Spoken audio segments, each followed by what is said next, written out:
Welcome to the Ricky Matthews Show from the Citizens Bank Studio. Appreciate you joining us here on this wonderful Friday.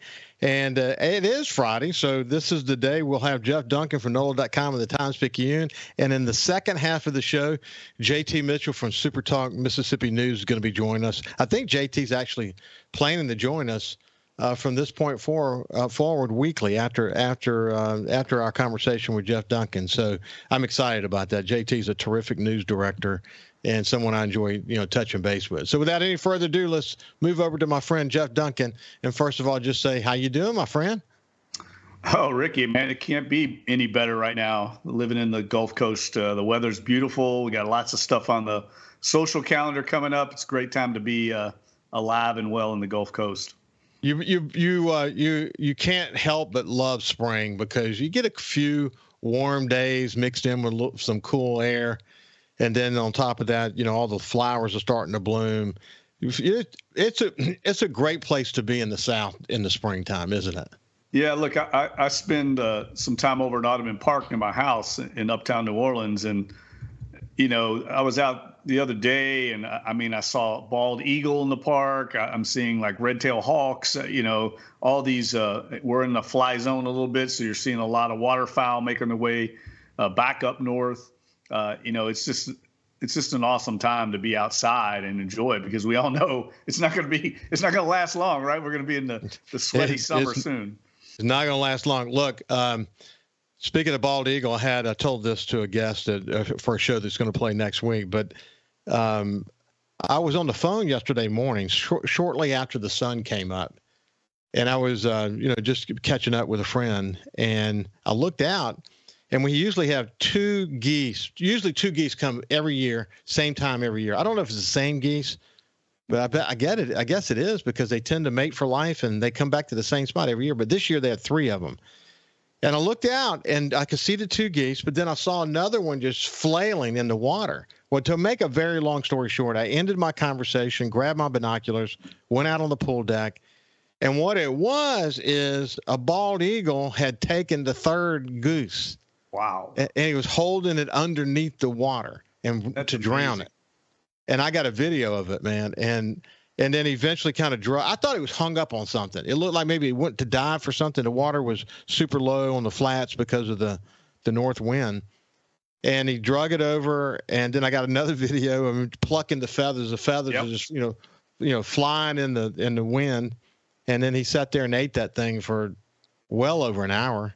I mean, oh yeah. Yeah. They got to pluck it first. I see it. Sometimes I see it in the park when I'm running. I'll see feathers floating. It almost looks like, seed pods floating down or snow. And you'll look up and on a telephone pole will be a red-tailed hawk with a dove or something.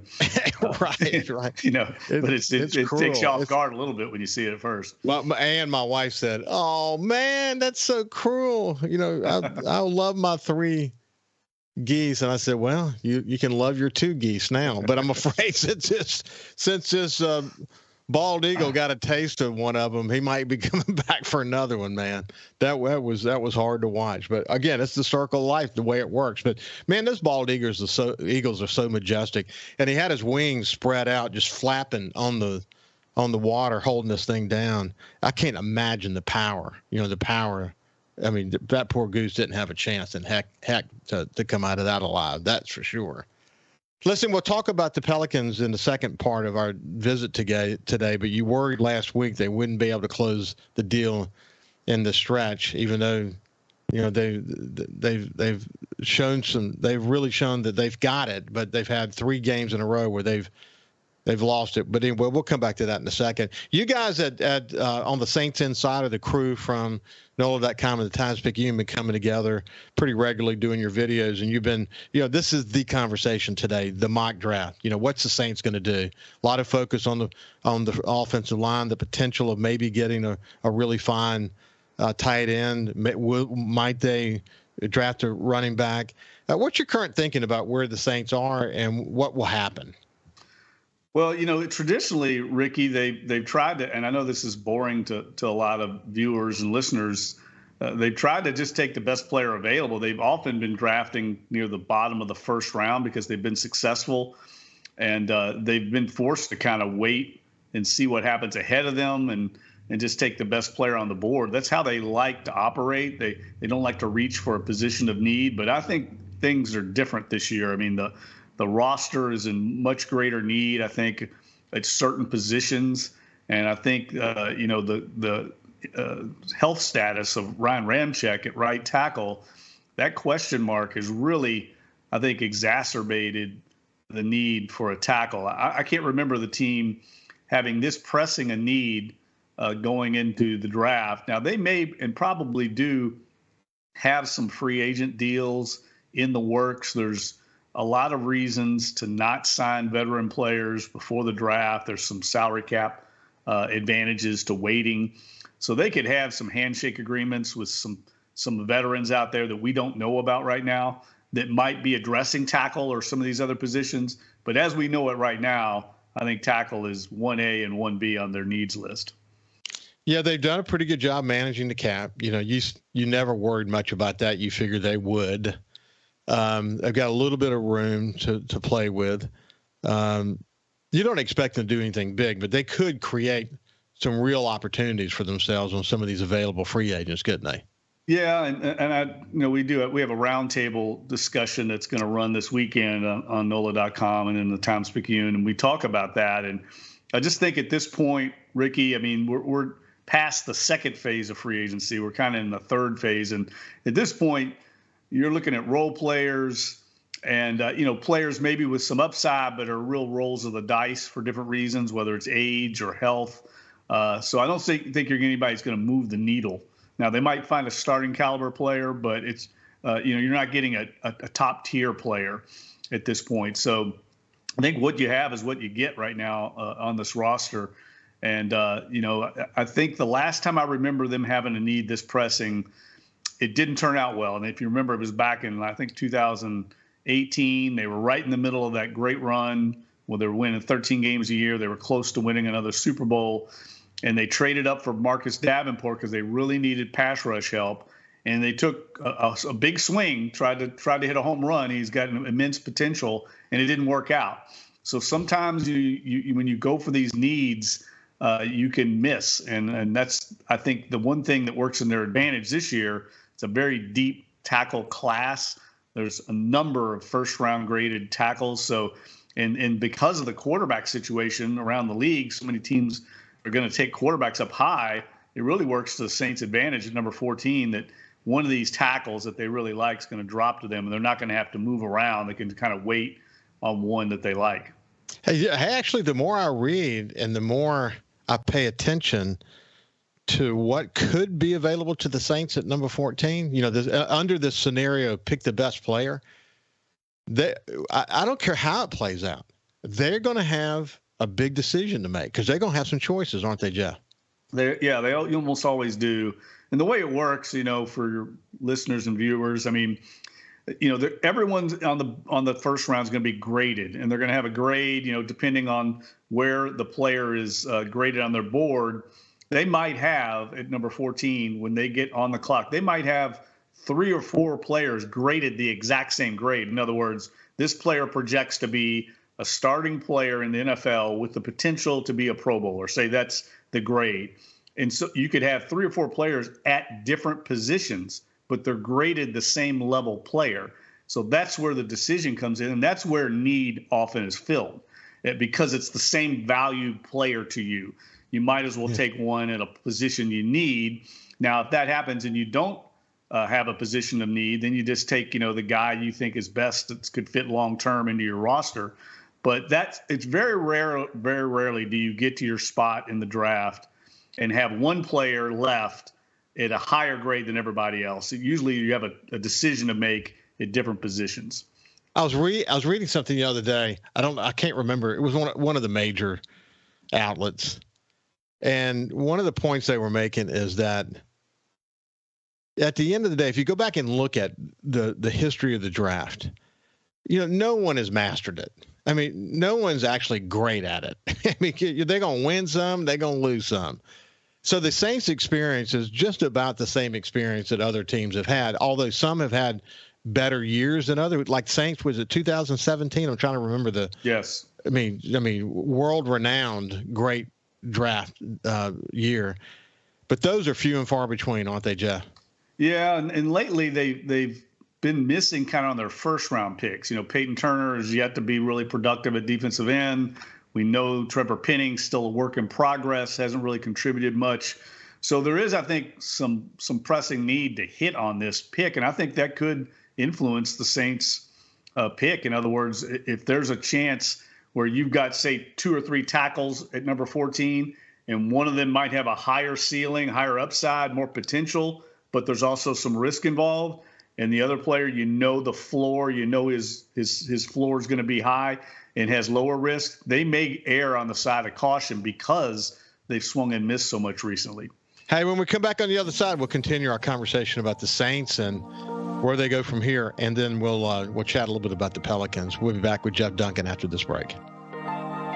Welcome back to the Ricky Matthews Show from the Citizens Bank Studio. I have Jeff Duncan from NOLA.com and the Times-Picayune, someone I have a tremendous amount of respect for. We used to work together when we were in New Orleans. I was in New Orleans, and it's been great to stay in touch with him over the years. Jeff, so when we went to break, though, we were just talking about the draft. With a new offensive coordinator, one of the things that you and I chatted about before, but, certainly we have the need on the offensive line. We know that just because we've got challenges. But also, we've got an offensive coordinator that his whole scheme is based upon the run. We got to have a strong running game for him to be able to do what he wants to do.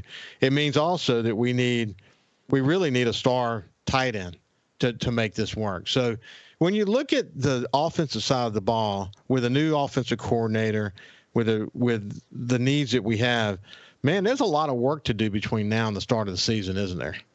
Right. And the other complicating factor, Ricky, is they don't have a lot of draft capital. I mean, they've got 2 picks in the top 100, I believe, first and second rounder, and then they'll draft again until round 4. So because of these past trades, some of these aggressive moves they made, they're paying the price for that. Now, they've got a lot of lower round picks, so they have the potential maybe to package some of those and move up and get maybe one more player. But this isn't going to be like you mentioned 2017 earlier. The Saints had 2 first-round picks that year. They had a bunch of picks in the top 100 and could really make hay.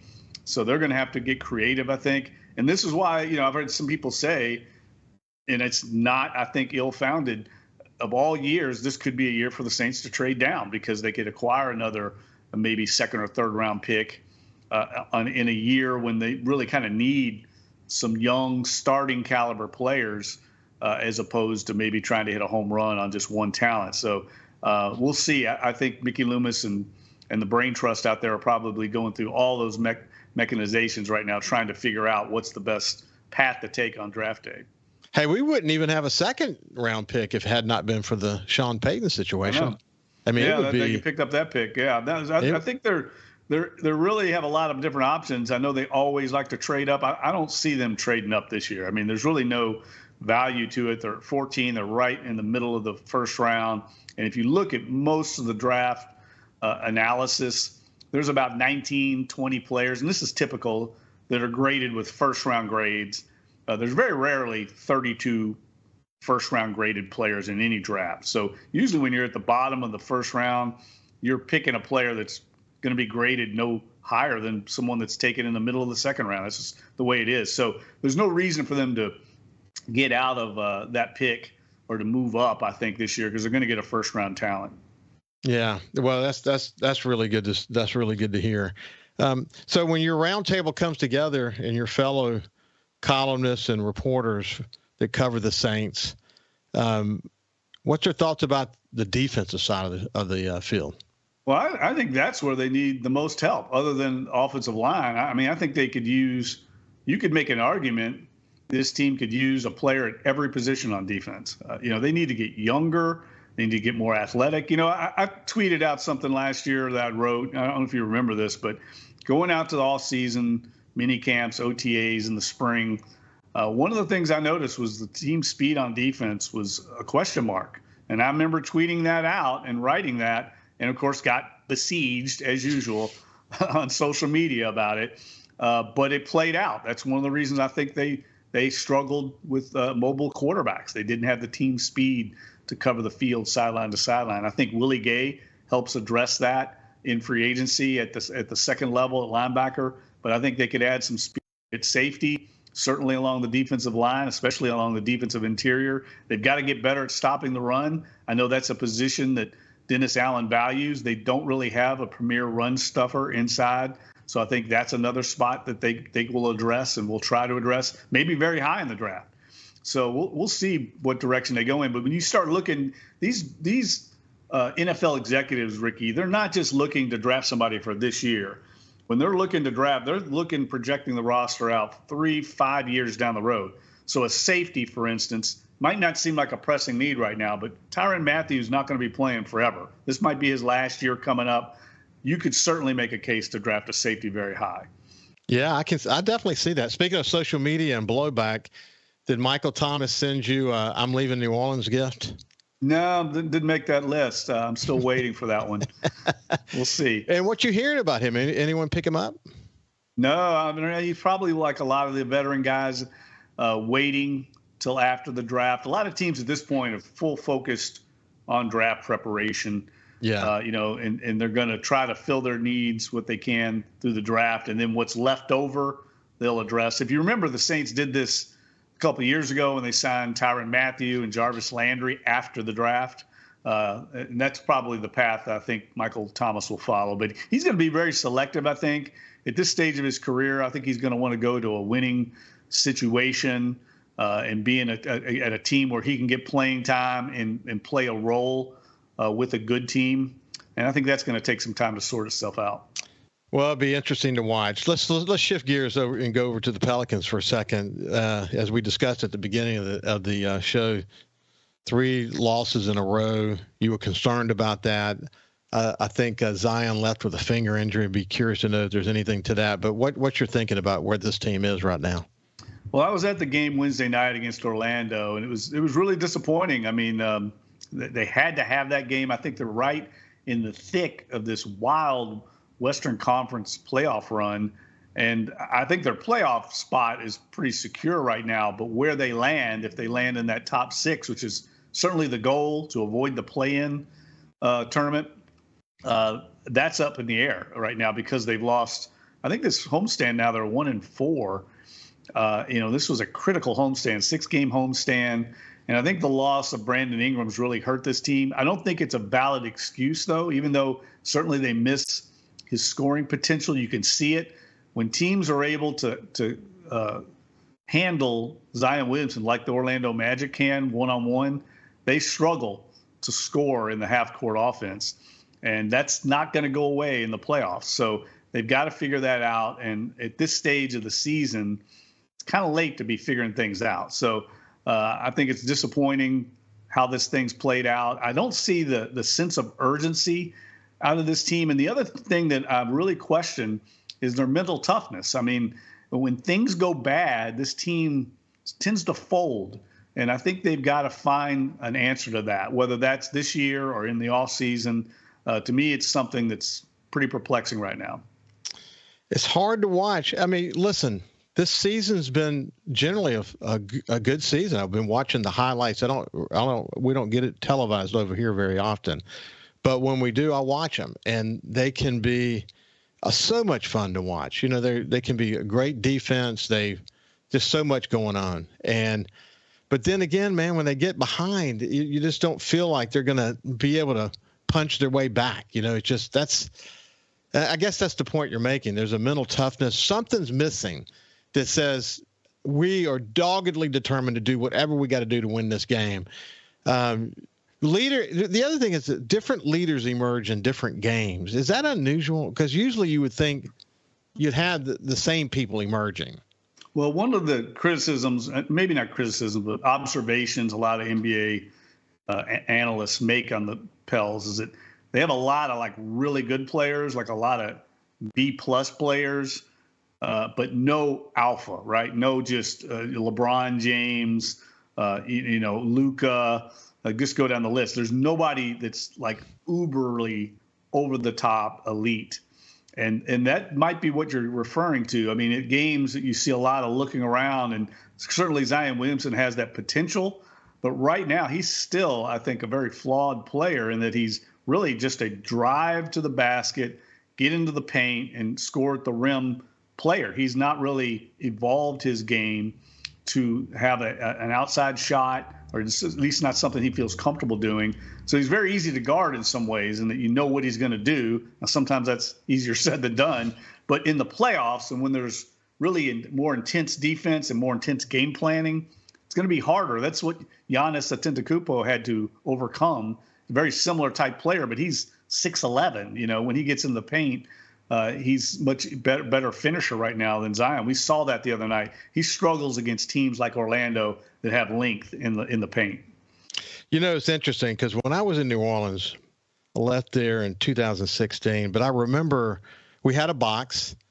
And I had a hard time getting people to come to games, to be quite honest with you. You know, it was usually half full and whatever. That's actually improved dramatically, I know. But how was the attendance at the last game?